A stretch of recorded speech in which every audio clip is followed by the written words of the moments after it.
Now what I'm going to do is I'm going to show you how to sprout fenugreek on soil. Much easier way, far superior like I said. I'll just get a tray. Get 2 trays. The first one's just a simple big tray like that. I find it's about 12 inches by 15 inches I think. What I do is for proper drainage, I will put some wood on there, because you'll find that they can become waterlogged sometimes, especially the sunflower greens. They're a bit of a nightmare of a sprout to grow. But what I'm going to do is I just put some soil on. It's really easy, quick way to do it. It hasn't really composted down properly, this soil, but that's another story. I won't go into that right now.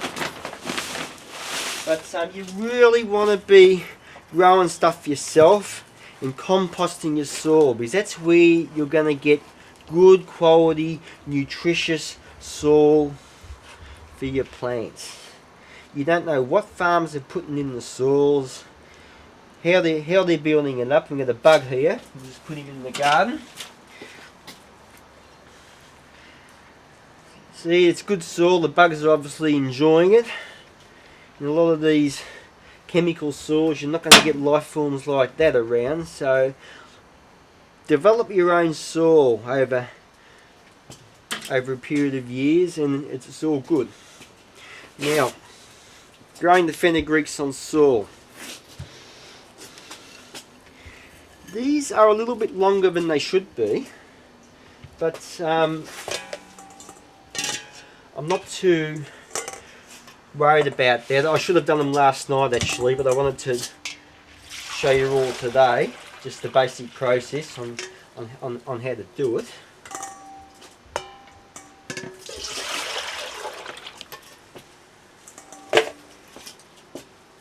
Now, we'll just dump these into here.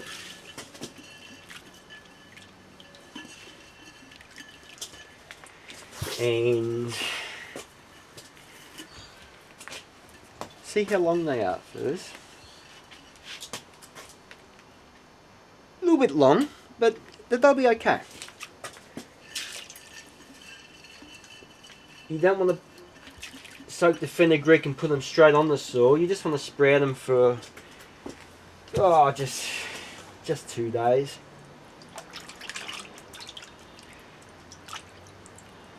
But what I'm going to do first, one thing I haven't done, is I'm just going to wet this soil just a little bit, because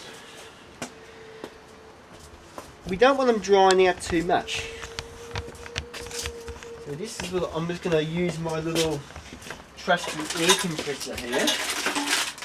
This is so handy for lots of things. It's great for nuts when you sprout them, because they get a lot of bacteria. They get very dirty easy. So you got to do a real hard pressure spray. You got to fill up to about 100 to 110 pounds of pressure per square inch. They're very good for legumes, because they get a lot of bacteria on them. You got to really give them a good hard blast.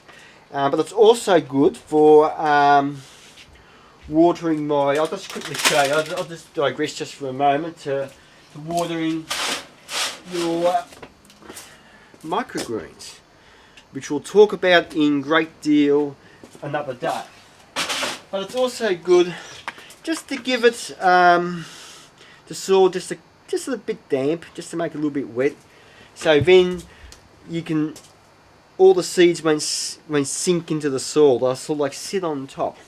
I'll just show you that in a moment. Now, I'm going to start up my my generator. It'll make a bit of noise, but just bear with me.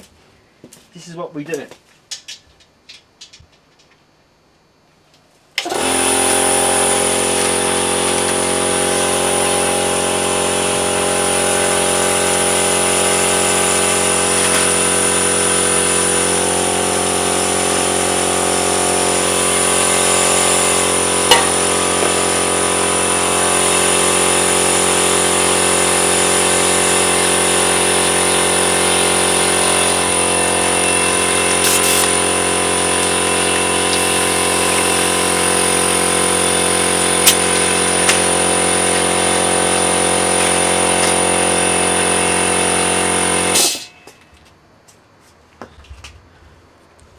Don't need too much water spray just for something like this.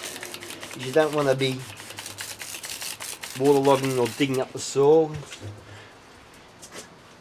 Now, this is what we do. Really easy to do on the soil. Hassle free. No messing around like the jar method. No cramping the sprouts in a limited space in unnatural conditions. If you've got room in your house, or you've got a veranda outside where you can build a shelving unit, this is the way to go. If not, just use the jars. You just gotta do whatever you can do.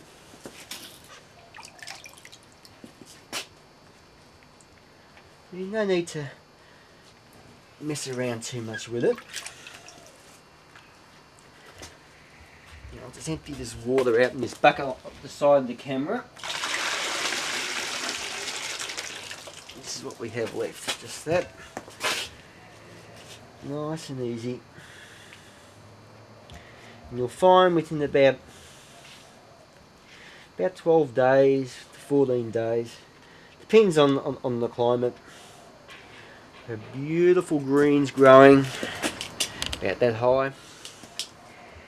And you just get the scissors, just cut right along the bottom, and just give them a quick wash before you juice or blend them. And that's it. Now what I do here, I'll just go out of the camera view for a moment, and I'll show you the final stage to this.